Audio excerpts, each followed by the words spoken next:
Media print media మిత్రులకు నమస్కారాలు.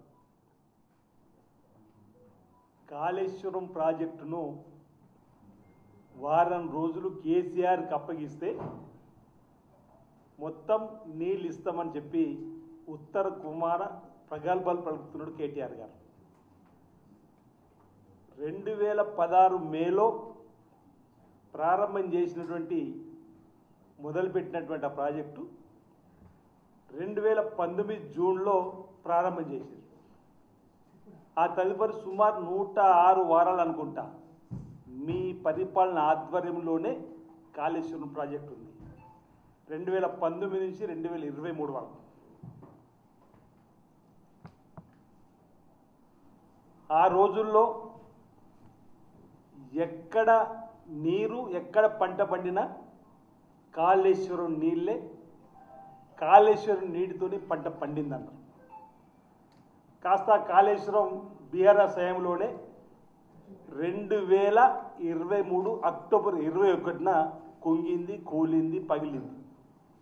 ఇప్పటి వరకు ఒక్క మాట కూడా మాట్లాడని కేసీఆర్, కనీసం దానిపై విచారణ వేద్దామనేటువంటి ఆలోచన లేని కేసీఆర్ మహాదేవ్పూర్ పోలీస్ స్టేషన్లో ఒక ఫిర్యాదు చేసి వదిలేసిరు తప్ప దానిపైన విచారణ జరిపి ఈరోజు వారం రోజుల్లోపనే చేస్తామంటుండ్రే.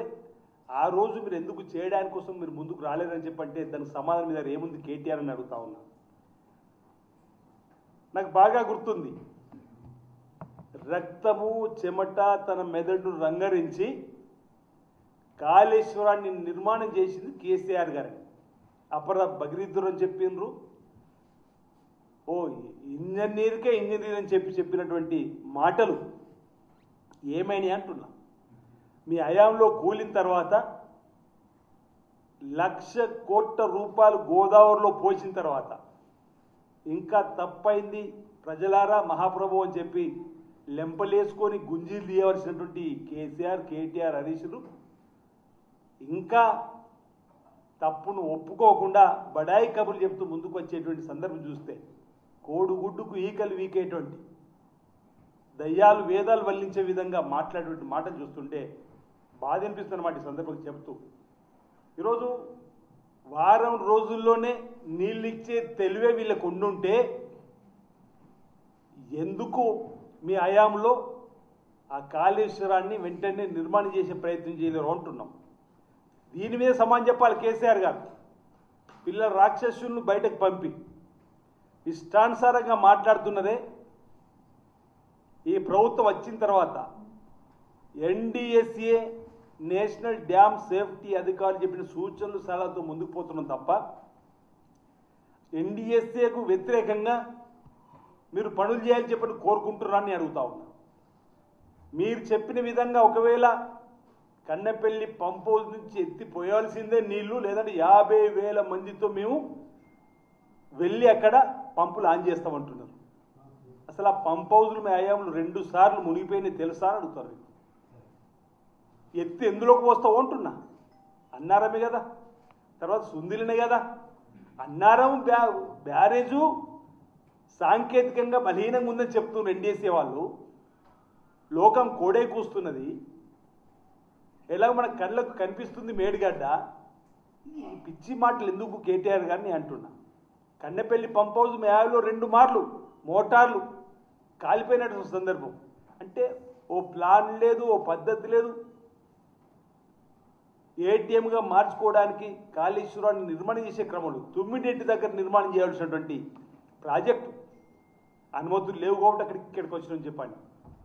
ఒకే ఒక మాటతో అన్నున్నాక నువ్వు చేసేది ఏమిందో అంటున్నాం. రైతులకు ఉపయోగపడే ప్రాజెక్టులు పక్క రాష్ట్రాలను ఒప్పించి మెప్పించి తీసుకొచ్చే ప్రయత్నం చేస్తే 150 మీటర్ల దగ్గర 36,000 కోట్లతో పూర్తయింది. 11,000 కోట్లు అప్పటికే 30% ఖర్చు చేసినటువంటి ప్రాజెక్టులు కాదని ఈరోజు మీరు ముందుకు వచ్చినటువంటి సందర్భాన్ని తప్పొట్టే విధంగా ప్రయత్నం చేస్తూ, సరే వారం రోజుల్లోనే మీ నాయకుడు కేసీఆర్ గారు నీళ్లను తెప్పిస్తా అని చెప్పంటే అది అసెంబ్లీకి వచ్చి ఎందుకు చెప్తున్నాడు అంటున్నాం. వారి మాటలు ప్రతిపక్ష నేతగా వారు వచ్చి ప్రతిపక్ష నేతగా అసెంబ్లీలో ఆ కాళేశ్వరుడు వారి ఊళ్ళో నీరు తీసుకురావచ్చని అనేక పుస్తకాలు చదివినట్టు వారిగా మేము నేర్చుకుంటాం కదా. ఒకవేళ వాస్తవమైతే ఆ ప్లాన్లో మేము పోయేటువంటి ప్రయత్నం చేస్తాం కదా. అసెంబ్లీకి రారు, ఇష్టానుసారంగా మీరు మాట్లాడే మాటలు తప్ప ప్రతి ఏడాది 240 టీఎంసీలు అనుకుంటే ఎత్తిపోతామన్నారు. తిప్పిపోతల పథకం అయింది, అది ఎత్తిపోతల పథకం పక్కన పెట్టి ఎత్తుడు వదలరాగానే తిప్పిపోసుడు. కరెంట్ బిల్లులు ఈరోజు కరెంట్ బిల్లుల మోత ఈరోజు రాష్ట్ర ప్రజలపై భారం పడ్డది. ఇటు ఎత్తేయడం, అటు పోయడం. వర్షాకాలంలో ఎత్తి ప్రాజెక్టులు నింపినటువంటి వాళ్ళు ఉన్నారా? బ్యారేజ్ ఇటు ఎత్తడము, రెండగానే వదిలిపెట్టడం. అంటే ఇంత హాస్యాస్పదంగా పరిపాలన చేసినటువంటి ఈరోజు మీరు మా మీద మాట్లాడే మాటలు ఏమాత్రం సబబు కాదు. ఈరోజు కరెంటు వృధా కావడం తప్ప కాళేశ్వరంతో ఎక్కడ కూడా ఉపయోగం రాలేదన్నమాట. మరి ఈ ప్రభుత్వం వచ్చిన తర్వాత కాళేశ్వరం లేదు, మేడిగడ్డ సుందిల్ల అన్నారు నుంచి చుక్క నీరు వాడుకోవాలి. అదే వైఎస్ రాజశేఖర్ గారు నిర్మాణం చేసిన కాంగ్రెస్ పార్టీ టైంలో ఎల్లంపల్లి ద్వారానే అన్ని ప్రాజెక్టులకు నీళ్లు తెచ్చుకున్నాం. గోదావరికి 1,00,000 కోట్ల పైన మెట్రిక్ టన్నులకు సంబంధించి పంటలు పండించుకున్నాం. మరి దీనికి ఏం సమాధానం చెప్తారు అంటున్నా. ఇది మీ కళ్ళ ముందు కనిపిస్తున్న సాక్ష్యం. నీ మేడిగడ్డ నుంచి సుందిల నుంచి అన్నారు నుంచి చుక్కా నీరు తీసుకోకుండా ఇంత పంట పండిందే తెలంగాణలో దేశంలోనే మొదటి పంట, అత్యధిక పంట ఈరోజు వరి మన దగ్గర పండిందే. దీనికి ఏం సమాధానం చెప్తారు మీరు అంటున్నా. మీ డొల్లతనం ఇక్కడ కూడా బయటపడతలేదు అంటున్నా. మీ కాళేశ్వరం నీళ్ళు వాడకుండా పంట అత్యధికంగా పండిందే.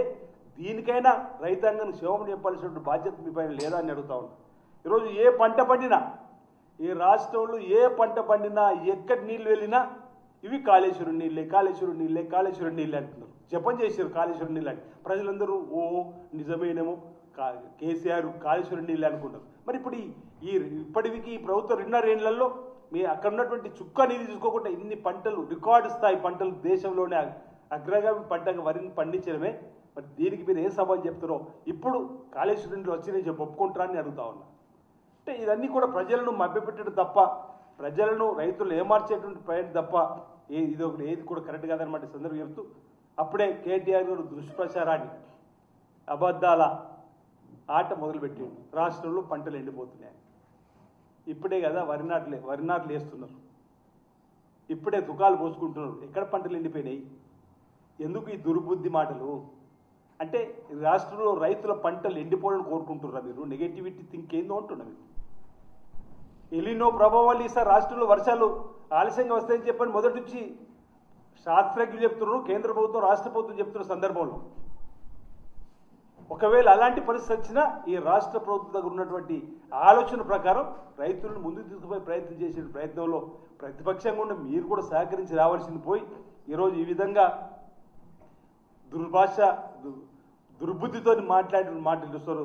ఏమాత్రం సబబు కాదన్నమాట. సందర్భంగా తెలియజేస్తూ ప్రాజెక్టులను ఎలా మెయింటైన్ చేయాలనో కాంగ్రెస్ పార్టీ ప్రభుత్వానికి తెలుసు. ఈ దేశంలో 90% ప్రాజెక్టుల నిర్మాణం కాంగ్రెస్ పార్టీ హయాంలో జరిగింది. ఇప్పటికీ సేవలు అందిస్తున్నాయి.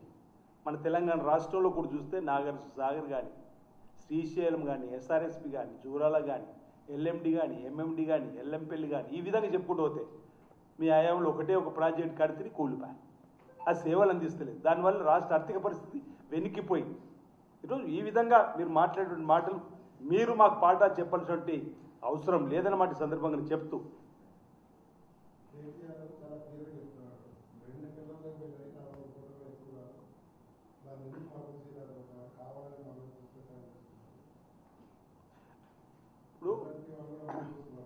లేలే 2 పిల్లర్లే పోయినాయి చెప్పేనే మాట కేటీఆర్ నోట వెంట వస్తున్నటువంటిది. నేషనల్ డ్యామ్ సేఫ్టీ అధికారులు కూడా పర్వాలేదు 2 పిల్లర్లు కుంగిపోయినాయి, మీరు నీటిని ఆపుకోవచ్చు అని చెప్పంటే మీరు నీటిని ఆపేవాళ్ళము.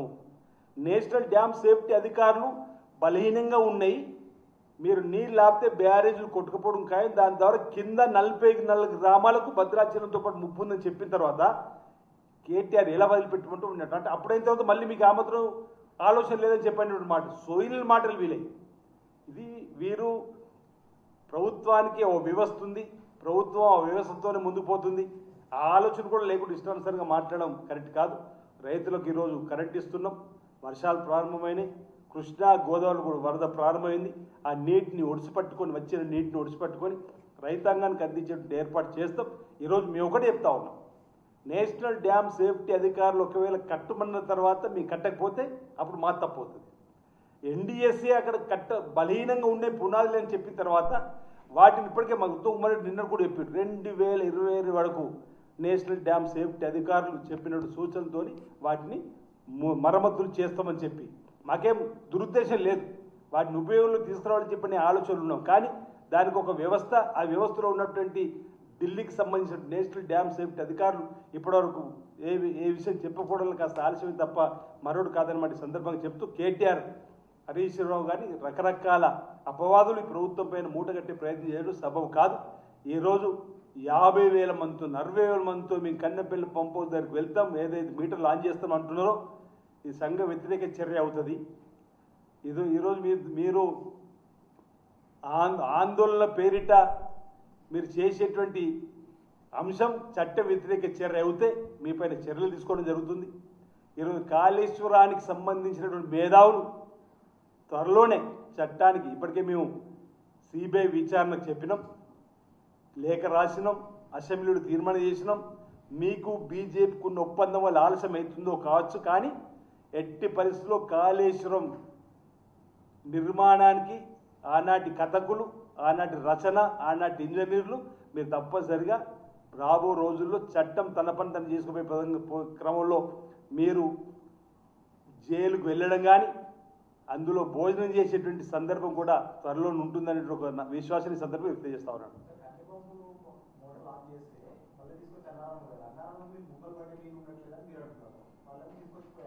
నేనేది అది కదా, అసలు అది ఏ ప్రతిపాదన అంటున్నా, నేనేమంటున్నా మేడిగడ్డ కుంగిపోయింది, అన్నారం సుందిళ్ళ బుంగలు పడ్డాయి, సిపేజీ నుంచి మనం షార్ట్ రేట్ ఫోటో ద్వారా కూడా చూసినాం, మొత్తం కింద నుంచి వచ్చి ఇసుక బయటకు వచ్చేసింది. అందులో ఊసిన మళ్ళీ నీళ్ళు వెళ్ళిపోయాయి కదా, ఆ బ్యారేజ్ కూడా కూలిపోయే ప్రమాదం ఉందని చెప్తున్నాం కదా, ఎన్డీఎస్ఏ వద్దంటే ఆపినాం. తెలుగు మూర్ఖంగా మాట్లాడుతున్నారు, అతి మూర్ఖంగా, వాళ్ళన్నీ తెలిసి మళ్ళీ అన్నారు బ్యారేజ్ దిగిపోవాలని, సుందిల బ్యారేజ్ ఆయన దున్నకాడ దిగిపోవాలని చెప్పని, వీళ్ళు మీ మాయంలో అయితే వీలాయంలో ఎందుకు కాలేదని చెప్పని. అంటే వాళ్ళు మసిబూసి మాటికాయ చేయడంలో, బట్టగాల్చి మీద వేయడంలో సిద్ధాస్తులు. ప్రతిరోజు ఏదో ఒక వ్యాపకము ఈ ప్రభుత్వం పైన వేయాలని చెప్పి చేసే ప్రయత్నం తప్ప వాళ్ళకంతా తెలుసు. ఒక 5 సంవత్సరాలు హరీష్ రావు సాగునీటి శాఖ మార్చిన ఒక 5 సంవత్సరాలు కేసీఆర్ గారు వారి దగ్గర పెట్టుకున్నాడు. ఈరోజు నేషనల్ డ్యామ్ సేఫ్టీ అధికారులు వద్దంటున్నారు కదా, వాళ్ళే వేస్తారని చెప్పిన ఆలోచన లేదు. రండి కలిసి మీరు కూడా పోదాం ఎన్డీఎస్ దగ్గరికి, మా రైతాంగం కోసం ప్రతిపక్షం కూడా అధికార పార్టీతో కలిసి వస్తున్నాం, మాకు వెంటనే అనుమతి లేదని చెప్పండి. అదో పద్ధతి ఉంటుంది. ఏ ఒక్క రోజన్నా ఈ రాష్ట్ర ప్రభుత్వం చేసిన మంచి పని మద్దతు ఇచ్చిన ప్రతిపక్షం ఏ ఒక్క పని కూడా మద్దతు ఇచ్చేటువంటి సందర్భం లేకుండా ఇష్టానుసారంగా మాట్లాడదు. రైతులారా, ప్రజలారా, బీఆర్ఎస్ పార్టీ అటు కేటీఆర్ కానీ, ఇటు కేసీఆర్ గారు కానీ, అటు హరీష్ రావు గారు కానీ, ఇతరత్ర కానీ, వీళ్ళందరూ కూడా రేవంత్ రెడ్డి గారు చేస్తున్నటువంటి ఈ ప్రజా అభివృద్ధి పనులు కానీ, ప్రజా సంక్షేమం కానీ, రైతులకు అందించే కార్యక్రమాలు ప్రజాభావ్యం పోతున్నాయి కాబట్టి ఈరోజు ఎడాపెడ విమర్శలు చేసేటువంటి ప్రయత్నం చేస్తున్నారు. ఇప్పుడు కన్నెపల్లి పంప్ హౌస్ నుంచి ఒకవేళ నీళ్ళు ఎత్తి పోసింది ఎక్కడికి పోయాలంటే అన్నారు సుందిల్ సీపేజీ బుంగలు బట్టి నీళ్ళు వెళ్ళిపోతున్నాయి, అక్కడ నీళ్ళు ఎట్లా ఆగుతాయని చెప్పండి సమానం చెప్పలేకుండా ఈరోజు అబాస్పా చేసే ప్రయత్నం చేస్తున్నారు. అందుకే 9 దగ్గర మళ్ళీ నార్త్ తెలంగాణకు ఉపయోగపడే దాన్ని కూడా నిర్మాణం చేసేటువంటి ప్రయత్నం ఇక్కడ కూడా ఎన్డీఎస్సీ అటువంటి చెప్పిన విధంగా 2027 వరకు ఉత్తమ్ కుమార్ రెడ్డి గారు నిర్ణయం చెప్పడం జరిగింది. గౌరవ ముఖ్యమంత్రి రేవంత్ రెడ్డి గారి నాయకత్వంలో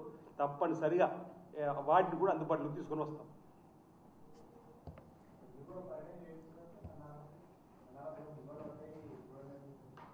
ఇదివరకు మేము ఆల్రెడీ వెళ్ళి ప్రపంచానికి బయట ప్రపంచం చెప్పినాం,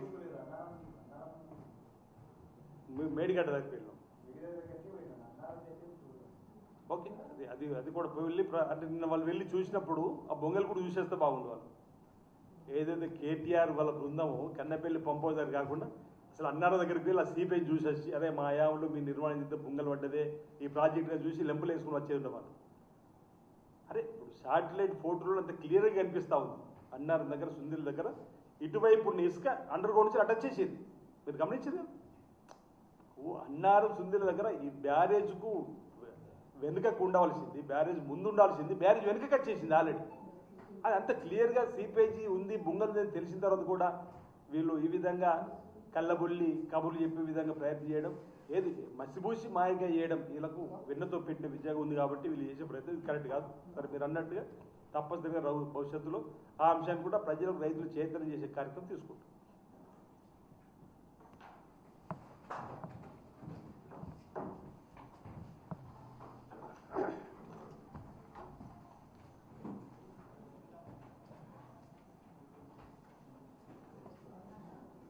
Students.